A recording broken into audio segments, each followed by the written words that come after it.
Hey guys, welcome to my channel, and like always, I'm Brian. As you can see, next to me I have the Dragon Touch X10, and pretty much anytime there's anything next to me in a video, you know we're going to be doing an unboxing. I'm also going to be talking about why I needed it for two different reasons, and the whole time I'm going to be doing it with Chanley style.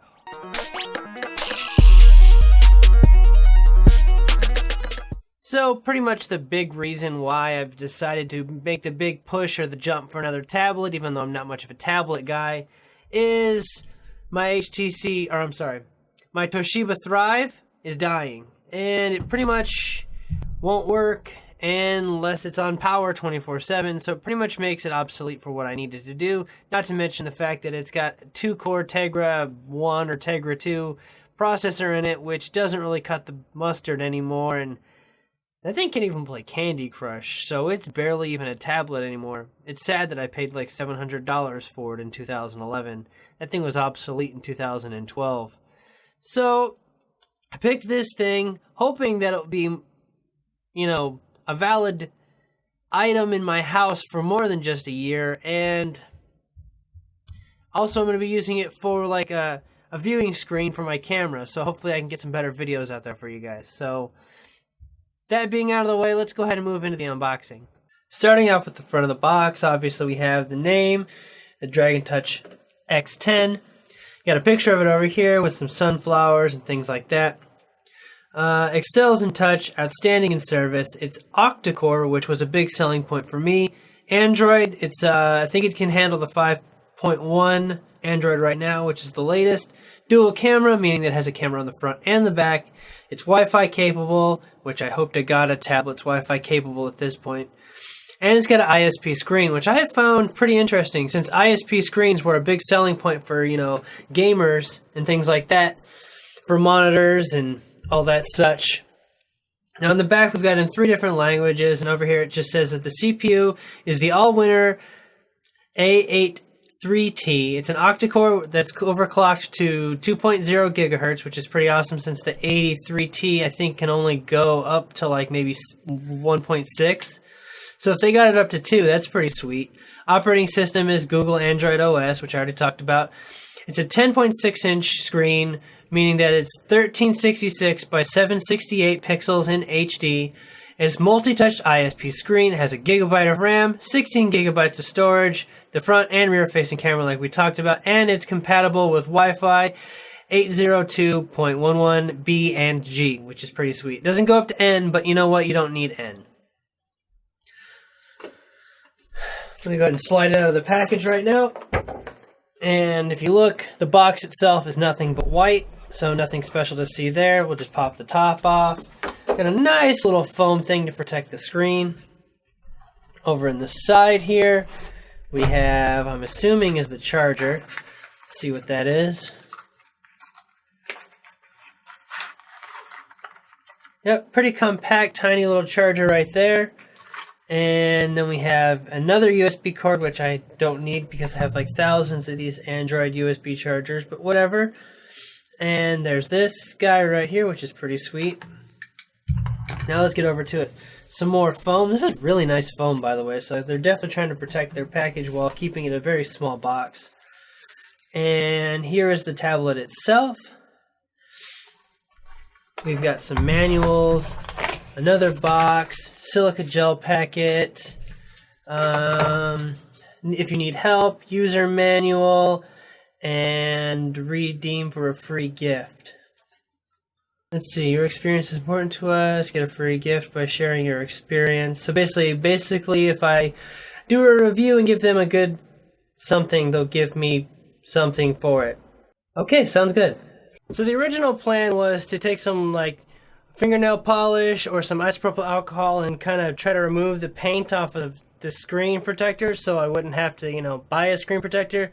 But as you can see, I did not accomplish that. I don't know what this is made out of, but it would not come off. So I figured I'll take this opportunity to compare these two tablets. As you can see, the Thrive is only slightly bigger, but I think the screen size on this is still larger. The cameras are in different positions, and the speakers on the Thrive are on the bottom, where these ones are on the back.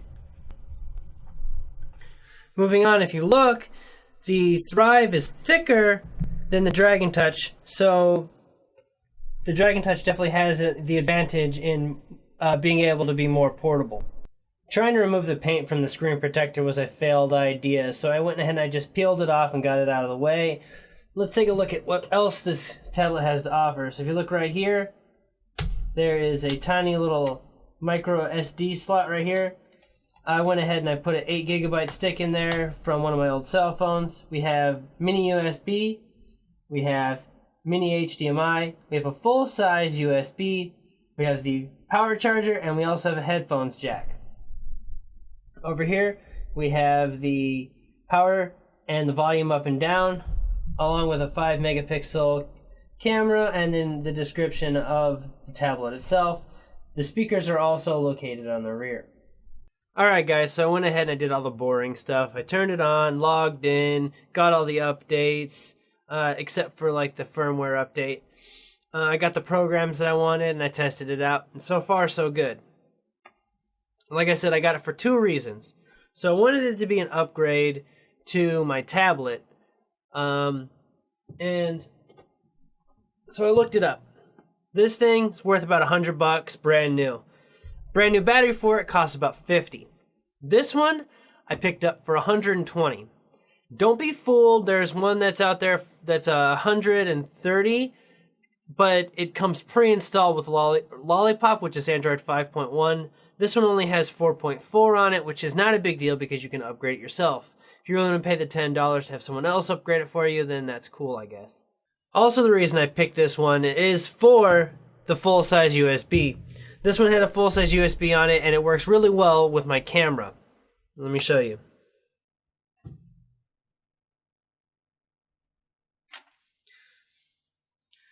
As you can see, you can use it as a DSLR viewing screen. So I'm going to go ahead and I'm just going to hit record.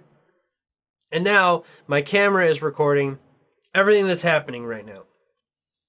It's really awesome. I love it because since this is a octa-core, instead of just having the record and stop button like this one did, I have all the features. I can pause it, I can view what's going on, I can go ahead and I can adjust the camera's volume itself, I can see the audio that it's recording live, I can zoom in, I can see the different kinds of audio, I can change the aspect ratio while I'm doing everything, I can do all kinds of different focuses and all kinds of auto stuff.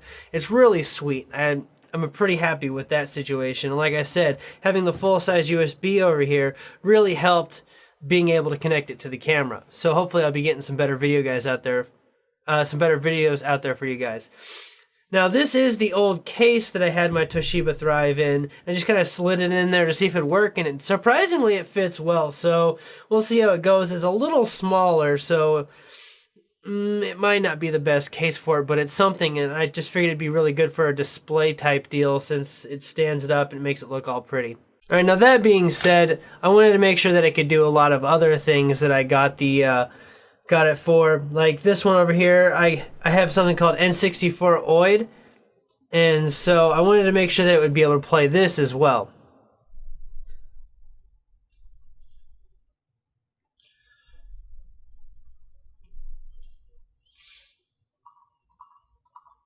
Yeah, that's right.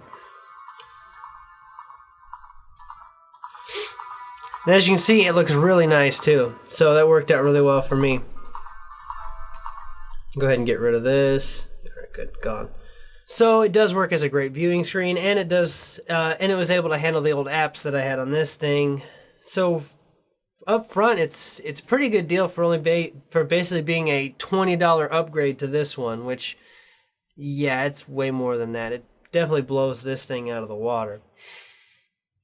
Now, I know Jay's 2 Cents uses like a Nexus 7, and those things are like $200. And an actual viewing screen for a DSLR camera can run you almost $6. So the fact that I got this for $120, definitely a positive.